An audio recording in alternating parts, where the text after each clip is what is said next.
Hello. Gun control is a highly debated topic in America today.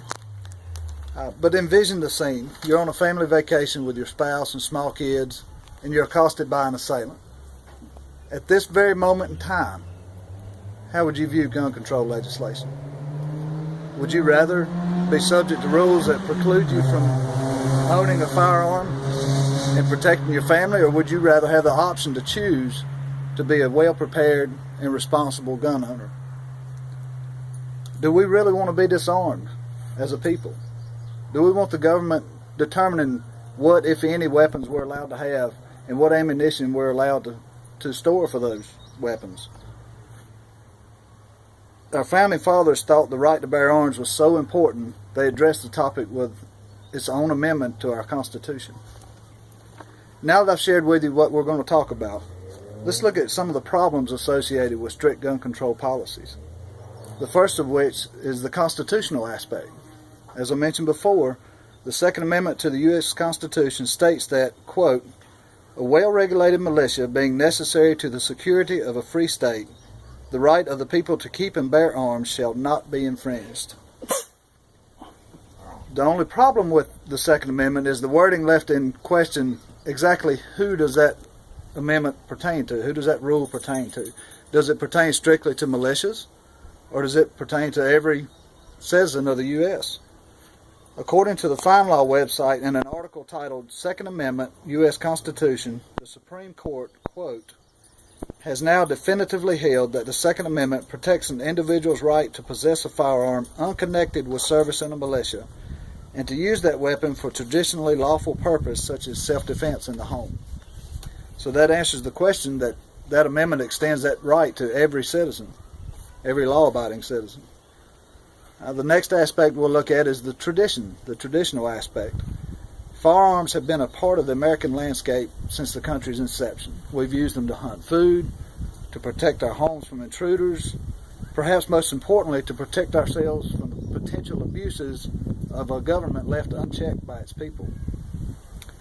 In an April 18, 2013 article published by the Keating Center and written by Eric Peterson titled "The Consequences of Gun Control," the author compares the quest to implement gun control policies to the war on drugs or the prohibition. He states that, quote, "From a historical perspective, prohibition-style laws have rarely achieved their intended goals, yet have had unintended consequences." What I gather from that is it may well be that gun control policies end up doing more harm than good. Prohibition led to mob violence as groups fought to control the black market of booze. And the war on drugs has been relatively unsuccessful, as it resulted in the formation of powerful drug cartels, but has done little to decrease drug use. Now that we've heard a little bit about some of the problems associated with gun control, let's look at why some groups are so adamant about instituting these policies and some of the causes or reasons why gun control is not a great idea. According to an article by U.S. News published January 6, 2013, entitled "Just the Facts: Gun Violence in America," quote, "Every year in the U.S., an average of more than 100,000 people are shot," end quote. The article goes on to cite many more alarming facts about gun violence. And by that one perspective, it would lead you to think that guns should just be eradicated, taken away. The problem with this approach is that restricts law-abiding citizens, and criminals rarely use legal means to get their weapons, so it would have little effect on them. There are those who believe that by restricting our right to bear arms, or by limiting the type of firearms or the amount of ammunition we are allowed to possess, there will be a huge impact on the rate of gun violence. This has been studied by many credible groups and individuals, and the opinions are all over the place. They vary wildly on the effectiveness of such rulemaking. And the reason is because it's very difficult to quantify all of the factors that play into determining crime rate in a given region. Gun prevalence is just one aspect. There's also economic hardships, there's unemployment opportunities, there's demographic makeup. There's many different factors that play into it. According to Eric Peterson in the previously cited Keating Center article, quote, most laws are designed to criminalize specific bad behaviors such as murder and rape, whereas gun control laws restrict all people by penalizing or restricting them from ownership. So instead of targeting specific illegal behavior, gun control laws are designed to reduce gun violence by removing guns from the population.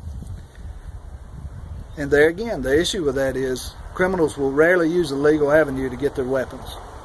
The only people you're really affecting are law-abiding citizens who need the weapons to protect themselves.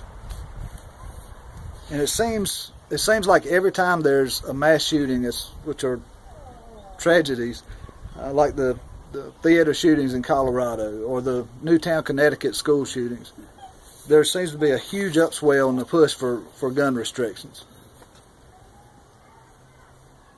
In my opinion, I would assert that a big part of the reason these events were so bad is because law-abiding citizens were banned from having firearms in the same place as the bad guys brought them in.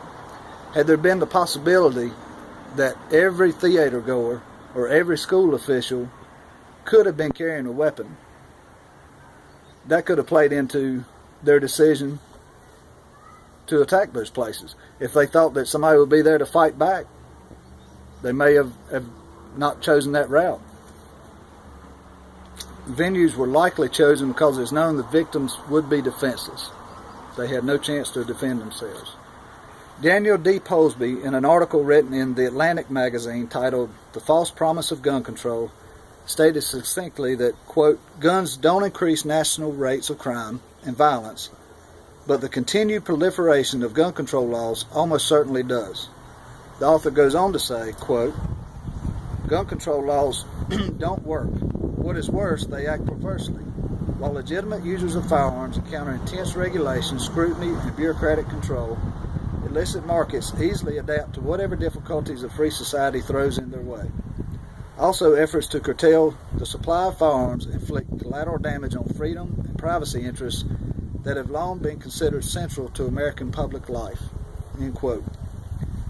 Now that we've talked about that, let's look at two large cities that instituted strict gun control policies and see how they fared. The first of which is Chicago. In an interview conducted by Renee Montaigne and Steve Inskeep, published by National Public Radio on January 8, 2013, titled Chicago's Gun Ban Fails to Prevent Murders, it was noted that despite Chicago's tight restriction on gun ownership, there was a huge spike in the murder rate in 2012. Cited in this same NPR article is a 2004 study which was conducted by the National Academy of Sciences, in which it was determined there was, quote, no credible evidence one way or the other that gun controls reduced or increased violent crime. Now we'll move to the District of Columbia, another hotspot for gun violence. The District of Columbia instituted a handgun ban, an all-out ban in 1976. And according to a New York Times article by Adam Liptak titled Impact of Gun Control Was Tough to Determine, a study was done to gauge just how effective that ban was. It was found that the area's, quote, homicide rate is actually substantially higher relative to other cities than it was before the handgun restriction went into place, end quote. After looking at the relative ineffectiveness of laws designed to make private gun ownership nearly impossible, let's now turn to some expert input from law enforcement associations as well as a professor of law as to some possible solutions. According to Eric Peterson in the previously cited article on the Keating Center website, a 2013 poll of police officers was conducted by a group called Police One, which is a group of active and retired police officers, more than 400,000 members strong, to gauge their perspective on gun control. The survey showed that an overwhelming majority of members were against gun control. The study revealed that, quote, 91.5% of the law enforcement respondents said that additional gun control or weapons and ammunition bans would either have no effect on reducing violent crime or may increase violent crime. Next we'll look at a professor of law, Professor John R. Lott, Jr. of the University of Chicago Law School. He wrote an article titled "More Guns Equal Less Violent Crimes." He cites research investigating the effects of gun control specifically on concealed carry laws, or what he calls shall issue laws. According to Professor Lott, quote, "Our most conservative estimates show that by adopting shall issue laws, states reduce murders by 8.5%, rapes by 5%, aggravated assaults by 7%, and robbery by 3%. Also in this same article, More Guns Equal Less Violent Crimes by Professor Lott, he states that extensive research has shown that concealed carry laws result in an increase in nonviolent crimes like larceny and property crimes, but there's a huge decrease in violent crimes. In counties with populations greater than 200,000, concealed handgun laws produced an average drop in murder rates of more than 13%. And the half of the counties with the highest rape rates saw that crime decrease more than 7%. In conclusion, now you know the basics of the arguments for and against gun control. The evidence seems to clearly support a correlation between gun control and the prevalence of violent crime. It suggests that concealed carry laws may be the most effective deterrent to violent crimes. Professor Lott's study cites that the state of Florida as an example. Quote, "More than 300,000 concealed handgun licenses were issued between October 1st, 1987 and December 31st, 1945. Only 5 violent crimes involving permitted pistols were committed in this period. None of those resulted in fatalities." That's less than 1/1000th of 1% of misuse per year. And there's another article written by Gary Kleck and E. Britt Patterson in the Journal of Quantitative Criminology titled "The Impact of Gun Control and Gun Ownership Levels on Violence Rates." They cite a massive study of 170 U.S. cities with a population of at least 100,000 people. And their study revealed, among other findings, that, quote, "Most gun control restrictions generally have no net effect on violence rate." So you have to ask the question, why put forth the massive effort and expenditure involved and required to enact such legislation and to enforce it when there's no real effect?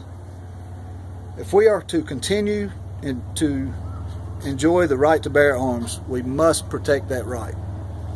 We can do so by being clear about our desire to retain that freedom, and most importantly, by letting our voices be heard by elected officials who will ultimately determine the future of the gun ownership landscape. So don't sit quietly by and watch as others consider whether or not we are able to keep our constitutionally guaranteed right to bear arms. Stand up and let your voice be heard. Thank you.